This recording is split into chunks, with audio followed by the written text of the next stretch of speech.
Ya, jadi itulah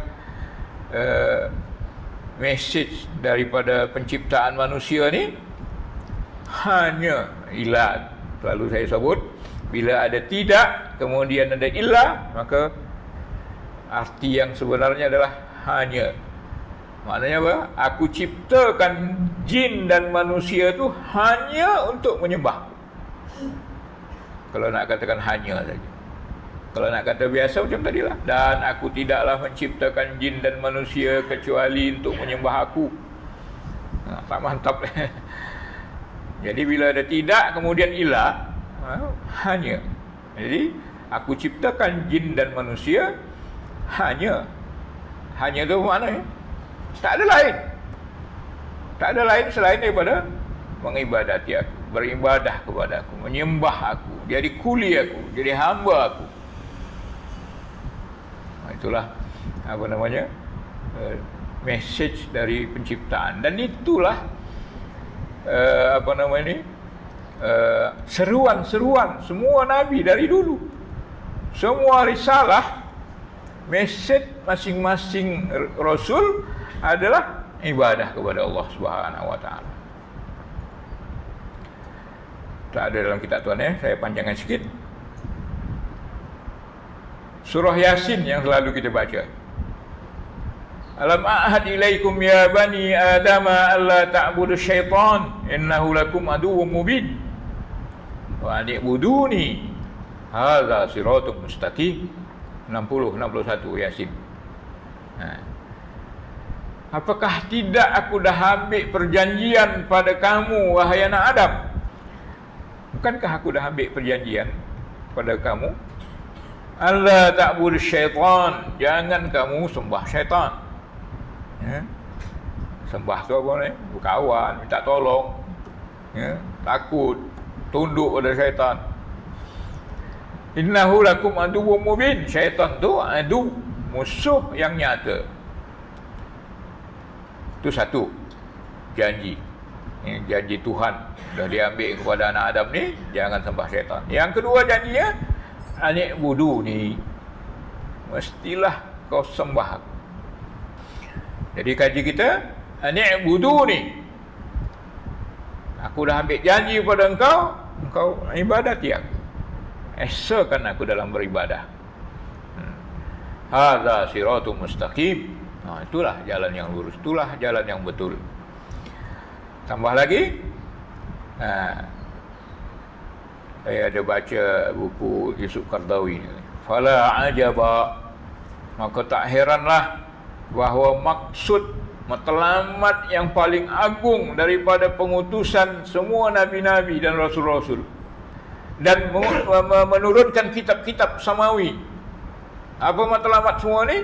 Adalah mengingatkan manusia supaya ingat dengan perjanjian tadi.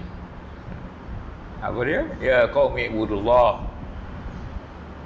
Surah Al-A'raf atau surah Yasin tadi. Ani ibuduni. Ya? Atau surah Al-A'raf. Ya qaumi ibudullah ma lakum min ilahin ghairu. Wahai kaumku, ibudullah, tauhidkanlah Allah dalam beribadah. Ma lakum min ilahin ghairu. Tak ada lagi Tuhan selain Dia. Maka dengan inilah, mesej itulah, mengabdi kepada Allah tadi, mentauhidkan Allah dalam beribadah tadi. Nuh menyeru kaumnya, Hud menyeru kaumnya, Saleh, Ibrahim, Lut, Syuaib dan semua rasul-rasul menyeru kaumnya untuk apa? Ubudullah. Jadi risalah ni atau mesej rasul-rasul ni dari mulai Adam sampai ke Rasul sallallahu alaihi wasallam, Nabi Muhammad, semua sama. Apa mesej mereka? Adalah ubudullah. Seperti firman Allah Subhanahu wa taala dalam surah Al-Anbiya ni, Anbiya 25, "Wa ma arsalna min qablika min rasulin illa." Atau tengok ada ma, tidak, kemudian illa nuhi ilaihi annahu la ilaha illa ana fa'buduni. Dan tiadalah kami utus. Ya, bila mengutus ni dia tidak sendiri. Itu kerja Allah Subhanahu Wa Taala. Jadi dia pakai kami. Tiadalah kami mengutus. Maknanya ada malaikat-malaikatnya lah. Tiadalah kami mengutus sebelum engkau wahai Muhammad min rasulin, min lagi, pakai min lagi. Ya, seorang rasul pun tak adalah kami utus sebelum engkau ni seorang rasul pun ya Muhammad illa nuhi ilaihi, melainkan hanyalah kami wahyukan kepada mereka. Apa wahyunya? Annahu, bahawa la ilaha illa ana, tiada ilah, tiada ma'bud selain aku. Fa'buduni. Oleh sebab itu, kalau dah itulah mesej semua nabi-nabi, fa'buduni, kamu ibadahlah, sembahlah aku, berdoalah padaku dan sebagainya. Ya, jadi tuan-tuan, mesej apa ni, ibadah ni, ilah tadilah, mengingkari uluhiyah tadi adalah risalah seluruh nabi-nabi, seluruh rasul-rasul, dan isi daripada semua kitab-kitab suci. Jadi bila kita mencacinya atau mengingkarinya, maka gugurlah keimanan. Sebab kita tidak nak sama dengan semua mesej-mesej nabi-nabi ini. Cuma itu lah perlu saya ingatkan lagi, panjangkan lagi sikit makna ibadah. Ya, ibadah tu bukan sembah saja, bukan sembah yang. Saya pun tak tahu bahasa Sanskrit ya. Sembahyang ni bahasa Sanskrit. Sembahyang, kita pun sembahlah. Tapi bahasa Arab dalam kamus abdiyah, ubudiyah, ibadah, satu kata tu semua tu makna dia apa? Taat, patuh, tunduk. Jadi walaupun tidak sembahyang, ada kerja-kerja lain yang diarahkan oleh Allah Ta'ala atau yang dilarang oleh Allah Ta'ala. Kalau kita patuh, ibadahlah nama itu. Jangan makan riba katanya. Kita pun tak makan riba. Itu ibadahlah tu, taatlah tu. Jadi bukan sembahyang aja ini. Kadang-kadang kita salah pasangkan makna ibadah ni, sembahyang. Ibadah, sembahyang, zakat, haji, puasa. Tapi bila berniaga, semua pakai riba, semua mencuri, semua menipu. Jadi maknanya dia hanya ibadah tu di masjid sahaja. Bila luar daripada masjid, dah tak ada ibadah. Kan salah dia, sebab makna ibadah tu hanya sembahyang saja, sembah. Hanya kepada engkau lah kami sembah, itu saja. Padahal segala aktiviti kehidupan kita adalah ibadah, taat kepada Allah Subhanahu Wa Taala. Ada dalam kamus Sihah, asal ubudiyah tu adalah al-khudu wal-dhul, tunduk dan hina, tunduk dan mengikut, menghinakan diri. Jadi bila kita bongkak macam tu, tak nak ikut peraturan, tak nak tolong orang pokoknya. Menolong orang tu ibadah, tapi kita tak nak tolong orang, maknanya kita tak khuduk, tak tunduk dengan arahan Tuhan tolong orang. Itulah nama dia ubudiyah. Ubudiyah tu taat, tunduk, patuh, ngikut, ya, hina diri kita, rendahkan diri kita. Maknanya ikutlah, tunduklah. Maka saya ada baca dalam kitab Isuk Al-Qardawi, ibadah tu yang kita katakan uluhiyah tadi tu, ibadah tu mencakup keseluruhan agama dan keseluruhan kehidupan. Saya nukilkanlah, pernah Syekh Islam Ibn Taymiyah. Ibn Taymiyah ni ulama yang kontroversi lah. Ada yang setuju, ada yang tak setuju. Cuma miahnya kita gali gaman hidung kita, telinga kita. Bukan. Sebab kata Imam Malik, semua manusia ni boleh diambil kata-katanya, boleh tidak, boleh ditolak. Kecuali yang punya kubur ni, iaitu Nabi Muhammad SAW. Jadi kita bila dengar je nama seseorang, ini kafir, sesat. Itulah kebanyakan kita kan. Tapi bila yang dia suka, Tok Syekh dia, semua dia minum. Air liur Tok Syekh pun dia minum. Padahal kadang-kadang ada yang tersilap. Tapi kerana sudah tak, ini semua betul. Tak boleh. Itu ta'assub buta namanya. Taklid buta. Kita kalau dah namanya manusia, mesti boleh dia ambil perkataannya, boleh tidak. Ini kadang-kadang manusia lah namanya. Ta'assub pun ada. Jadi Ibn Taymiyah ni orang alim lah. Dia lahir tahun 661, 728. Dulu saya ingatkan ni, tahun lahir ni ada orang makin ta'assubnya dengan puak dia dan benci dengan satu puak lagi yang diistilahkan Wahabi tu. Tak boleh pakai kalam Ibn Taymiyah sebab Ibn Taymiyah ni Wahabi. Lahir dia, meninggal dia 728. Sedangkan Muhammad Ibn Abdul Wahhab yang dikatakan Wahabi tu, dia lahir tahun 1115 Hijriah lah ni ya. 728. Yang kawan tu lahir 1115, meninggal 1206 Hijriah. Jauh itu kan. Macam mana pula Ibn Taymiyah ni bermazhab dengan mazhab Wahabi? Jadi itu saya kata, bodoh tu free. Cuma jangan tolan semua. Kalau marah pun sama orang, marahlah.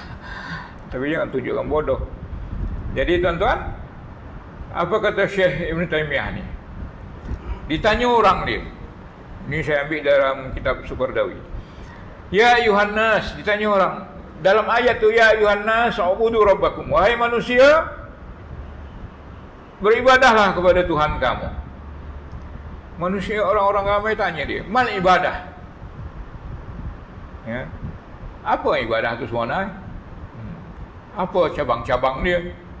Dan apakah seluruh agama tu masuk dalam ibadah tu atau tidak? Maka rahimahullah jawab, ibadah tu sebenarnya ismun jami'un li kulli ma yuhibbuhu Allah wa yardah minal aqwal wal af'al batinah wal zahirah. Ibadah tu satu nama daripada kumpulan jami', ismun jami', kalimat yang menghimpun segala yang disukai oleh Allah dan yang diredainya, sama ada perbuatan ataupun perkataan, batin dan yang zahir. Jadi ramai ulama mengambil pendapat ini, bahawa segala pekerjaan, segala perbuatan, segala perkataan, zahir dan batin, yang disukai oleh Allah Subhanahu wa taala, yang diredai oleh Allah Subhanahu wa taala, ibadah. Jadi bukan sembahyang aja. Jadi dia kata lagi, di antaranya sembahyang, zakat, puasa, haji, berkata benar, menjalankan amanah, buat baik pada dua ibu bapa, silaturahim, menepati janji, amar ma'ruf nahi mungkar, jihad untuk orang kafir dan orang munafik, ihsan, buat baik kepada jiran, buat baik kepada anak yatim, pada orang miskin, pada orang musafir, kepada hamba-hamba sahaya, pada binatang. Wal bahaim pun masuk juga. Buat baik pada binatang pun ibadah. Buat doa, zikir, qiraah Quran dan yang seumpamanya. Jadi tuan-tuan, ibadah tu dia bukan kecil sembahyang. Sebab dia ada kata sembah tu kan. Tapi dia besar. Perlu kita garis bawahi ihsan. Buat baik kepada orang. Khasnya jiran, dia utamakan jiran. Kita kaki masjid, kaki semayang, beribadahlah kononnya. Tapi berjiran tak bertegur siapa, berkelahi berjiran. Macam mana kaya? Kadang-kadang adik-beradik pun tak tegur siapa, adik-adik beradik kelahi. Macam mana? Kita anggap ibadah sembahyang je lah, beres lah tu. Tak tuan. Kadang-kadang ada ibadah yang ibadah buat baik sesama manusia ni, bila kita tak beres, dia akan membabitkan ibadah kita. Yang ibadah mahdah, ibadah yang tulen. Ya, istilah ibadah ada dua.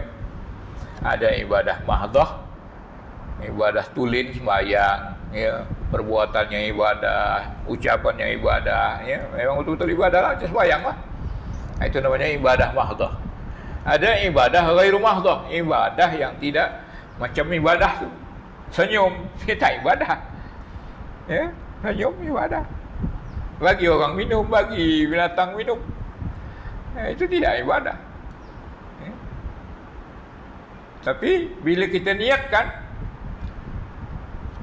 kerana Allah, nak buat baik semua orang, harapkan pahala, harapkan balasan daripada Allah Subhanahu Wa Taala, dia jadi ibadah. Ya. Jadi jangan lupa, ihsan sesama manusia adalah ibadah. Dia kata lagi begitu juga hubbullah wa rasulih, cinta pada Allah dan Rasul sallallahu alaihi wasallam, takut pada Allah, inabah ilaih, kembali bertaubat kepada Allah, ibadah, ikhlasuddin lahu, mengikhlaskan agama ni kepadanya, sabar untuk hukum-hukum Allah Ta'ala, syukur pada nikmat Allah Ta'ala, redha dengan qada Allah Ta'ala, tawakal kepada Allah Ta'ala, raja, mengharap pada rahmat Allah Ta'ala, khauf min azabih, takut dengan azabnya, dan seumpamanya. Semuanya itu adalah masuk dalam kategori ibadah. Jadi fahamlah kita. Ada hadis lagi yang last, hadis Abi Dzar, tak ada dalam kitab tuan lagi ya. Pendekkan saja. Ada serombongan manusia berkata kepada Rasulullah sallallahu alaihi wasallam. Manusia ni sahabat-sahabat lah, tuan-tuan. Zaman dulu ada sahabat-sahabat tu yang duduk di sofa, ya, di belakang masjid. Kalau tuan-tuan ada pergi ke Madinah tu, ke depan sikit, ada di belakang kubur, belakang rumah Rasulullah sallallahu alaihi wasallam, ada kubur kan. Belakang itu ada tinggi, ada semen itu, lantai dia itu tinggi, berpagar. Itu namanya dikatakan sufah. Ya, sufah ni tempat duduk para sahabat-sahabat yang miskin-miskin biasanya, yang tak ada rumah. Yang di situlah dia orang duduk nunggu seruan jihad, dia orang akan perang. Walaupun tak berduit tapi perang, dia tunggu-tunggu. Kain selai sepinggang. Jadi mereka inilah datang kepada Rasulullah. Ya Rasulullah, orang-orang kaya yang banyak duit itu, mereka banyak dapat pahala. Ya, Allah, mereka sembahyang macam kami sembahyang, mereka puasa macam kami puasa, mereka bersedekah dengan kelebihan hartanya. Kami tak ada harta, nak sedekah mana? Banyaklah pahala mereka. Maka Nabi SAW jawab, tidakkah Allah telah ciptakan apa yang kamu sedekahkan itu banyak? Tasbih sedekah, tasbih pahala, sedekah pahala, jadi serupalah. Setiap takbir, satu takbir tu sedekah, dapat pahala, serupa dengan sedekah. Semua tahmid, pujian-pujian, alhamdulillah, alhamdulillah, sedekah, dapat pahala. Tahlil juga sedekah, amar ma'ruf sedekah, bahkan kadang-kadang lebih besar lagi. Ya, sedekah bukan sedekah sunat. Amar ma'ruf ni kadang-kadang jadi fardu ain lagi, bukan kerja biasa. Amar ma'ruf nahi mungkar ni, dia boleh jadi fardu ain. Kalau kita amar makruf pada anak kita, pada isteri kita, itu wajib ain namanya. Jangan tunggu ustaz dari Somban datang nak nasihatkan bini kita, tak. Wajib ain pada kita. Jadi kalau kita buat tu, pahala dia pahala wajib lah. Jadi amar ma'ruf sedekah, nahi mungkar sedekah. Yang dahsyat ni tuan, wa fi bud'i ahadikum sedekah. pada bodok. Bodok ni kias daripada jima lah, ya, hubungan suami isteri. Ada terjemahkan bodok tu kehormatan wanita, ya. Pada bodok tu pun ada dikatakan sedekah. Terkejut sahabat-sahabat yang tadi. Ya Rasulullah, apakah seseorang kami mendatangi istrinya dengan syahwat boleh dapat pahala kau? Kerja dia tak dapat ibadah, tapi dapat pahala. Rasulullah kata, ya, tidakkah engkau mengetahui kalau dia letakkan, kalau dia bersetubuh umpamanya dengan perempuan yang lain yang haram, tidakkah dia dapat dosa? Rasulullah kiaskan. Jadi tentulah ada dosa. Maka kalau dia letakkan di tempat yang halal, berpahala lah, kata Nabi SAW. Jadi tuan-tuan, kita ambil yang last, yang ibadah ghairu mahdhah tadi, berhubungan suami isteri, penuh nafsu, penuh kesenangan, penuh kesukaan, ada pahala. Cuma niat elok-elok. Ya, niat elok-elok. Apa niatnya? Supaya mata ni tak mandang yang lain, ya, nafkah batin, ya, pada isteri. Apa lagi? Bermuamalah dengan baik pada isteri, mengharapkan zuriat yang soleh. Semua dapat pahala tu. Niatnya biar betul. Begitu juga yang lain-lain, tuan-tuan, ya. Berniaga nak cari rezeki yang halal, tak pahala tu. Apa lagi? Tolong orang, senangkan orang, bagi orang minum kalau dia haus, senyum sedekah. Sebab apa?